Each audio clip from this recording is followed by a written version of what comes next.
ese sector. Bien, nos vamos al encuentro de nuestro colega para analizar estos temas, a ver qué pasa con la economía, qué se podría hacer, dónde se puede profundizar, con nuestro estimadísimo colega Alfredo Zayat. ¿Cómo estás, Alfredo? Buenas noches.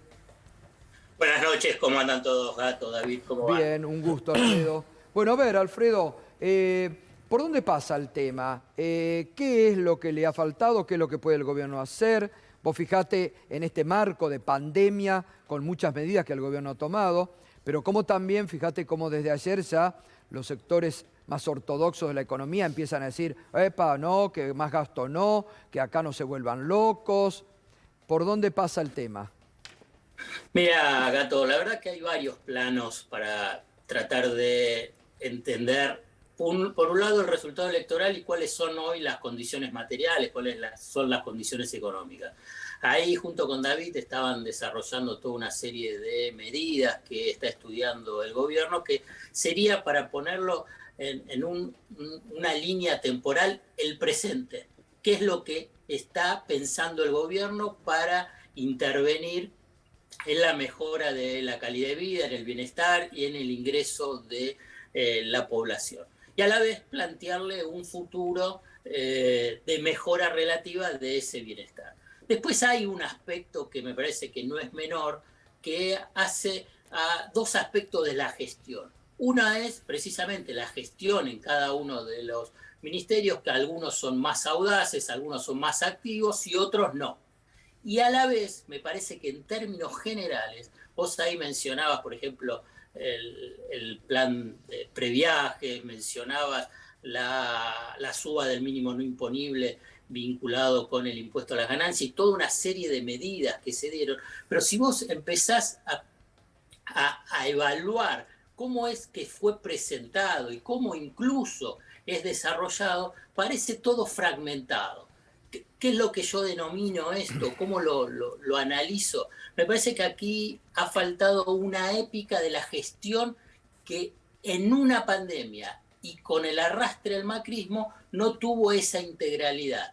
Digamos, esa forma de presentar diciendo, bueno, todo lo que se está haciendo. Porque viste que vos ahí mencionás, incluso en el gobierno hacen un análisis interno y dicen, bueno, todo lo que hicimos.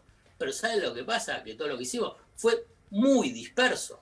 Entonces, no había, lo que yo digo, un relato, pese a que los sectores conservadores no les gusta esta palabra, cuando es el otro, si ellos construyen relato. Bueno, es todo el tiempo han construido relato en la Argentina y relatos engañosos, que es lo peor, ¿no? Exacto, pero entonces vos tenés que construir un relato, claro, una sí, épica, sí. lo que estás haciendo, pero en una forma global para poder transmitir en realidad qué es lo que estás haciendo en un contexto dramático, Claro. dramático que es el de la pandemia. Y aquí yo quiero por ahí incorporar un elemento que vos mencionás en más de una ocasión, en casi todos tus análisis, y ahí también David hizo referencia, es a la herencia.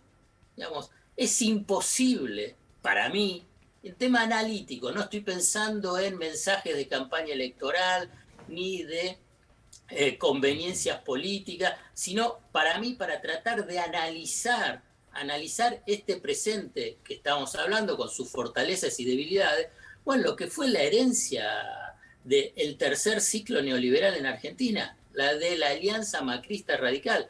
Para mí es imposible no incorporarlo porque ha puesto muchos límites, ha generado profundos condicionamientos para precisamente ejercer una política activa más audaz, más efectiva. Después está, en todo caso, la gestión. Esto es un punto que vuelvo a repetirle, buena, mala, mediocre, merece ser evaluado. Ahora bien, si se ignora, y obviamente que el macrismo y todo el dispositivo mediático y político de derecha trata de ocultarlo, claro, y no mencionarlo, y la verdad que es muy difícil. Bueno, muy fíjate, difícil. Alfredo, eso que vos acabas de decir es un punto importantísimo, porque durante 4 años encubrieron todo lo que pasaba en la Argentina, y estos 2 años no solamente se han olvidado de lo que pasó, sino que ahora se acuerdan que la economía está mal, que hay inflación, todo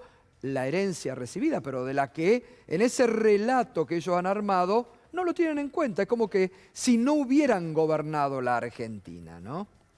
Pero yo te pongo un ejemplo presente y después te hago dos referencias históricas. La presente es, y que ahí David mencionó, la Argentina recibe este golpe dramático, que no es solamente para Argentina, que es mundial, que es la pandemia, sin acceso al financiamiento ni externo, o sea, ni en dólares, ni en pesos, porque el macrismo destruyó el mercado de deuda en pesos y por consiguiente con muchas limitaciones en función a la posibilidad de la emisión monetaria, a diferencia de casi todos el resto de los países del mundo, que sí tenían esa posibilidad. Entonces eso es un limitante muy fuerte.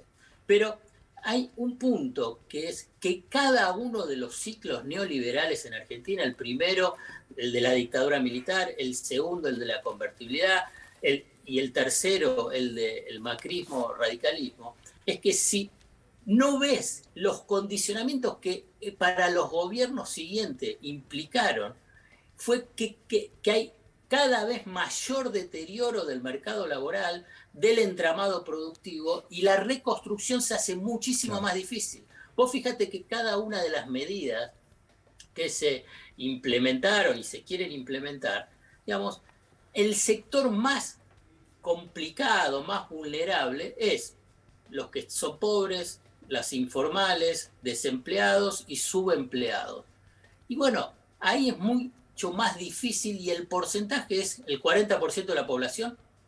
Hace 20 años no era el 40 y hace 30 eran todavía mucho menos. O sea que la dificultad de medidas tradicionales para poder abarcar y mejorar la situación de esos sectores tiene que ser otras. Claro. Porque cuando vos decís vamos a dar créditos a los trabajadores en relación de dependencia, al 40% de la población no le llega. Vamos a mejorar y subir el mínimo no imponible de impuesto a las ganancias. A esa población no le llega. Entonces, claro. y es un universo cada vez mayor. ¿Pero por qué? Y aquí quiero remarcarlo, para ir, digamos, a contramano del discurso tradicional y dominante. Es cada vez mayor después de cada ciclo neoliberal. Total. De cada proceso de ajuste con políticas económicas de apertura y son las políticas económicas ortodoxas. Y esto hay que expresarlo, hay que explicarlo, hay que enseñarlo, hay que enfatizarlo y hay que repetirlo, precisamente para que no vuelvan. Claro. Digamos que tiene un costo elevadísimo para toda la sociedad. Alfredo, bueno, digamos, frente a ese diagnóstico, lo que se expresó el domingo en la votación es, bueno, no alcanza, de un sector del peronismo, de los votantes del Frente de Todos, porque dicen, no me siento incluido en una mejora económica. ¿Existen posibilidades de ir más a fondo con este tipo de medidas de mejora, de recomposición de ingresos, de recomposición de actividad?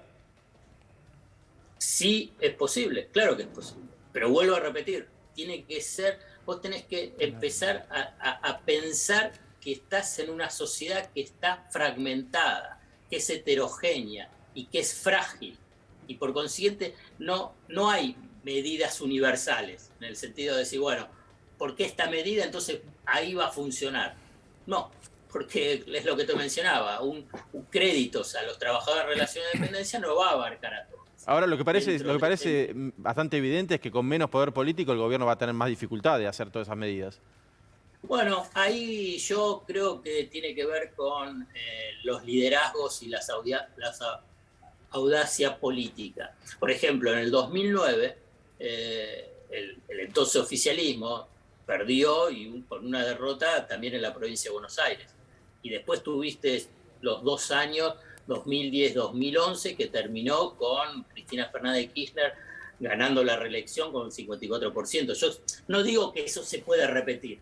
Lo que quiero decir es que la oposición era durísima, incluso, y bien lo recordaba David, que la oposición dejó sin presupuesto al gobierno de Cristina Fernández de Kirchner, cuando no le votó el presupuesto del 2011. Claro, totalmente. Entonces, ahí está después la gestión política. Después ahí está la capacidad de movilización de las fuerzas políticas, pero también de la sociedad. Alfredo, Gracias. gracias como siempre. No, por favor. Un Abrazo enorme. grande. Gracias. Alfredo Zayat, analizando el momento económico, explicando que es muy interesante. Recordar también de dónde venimos es importante.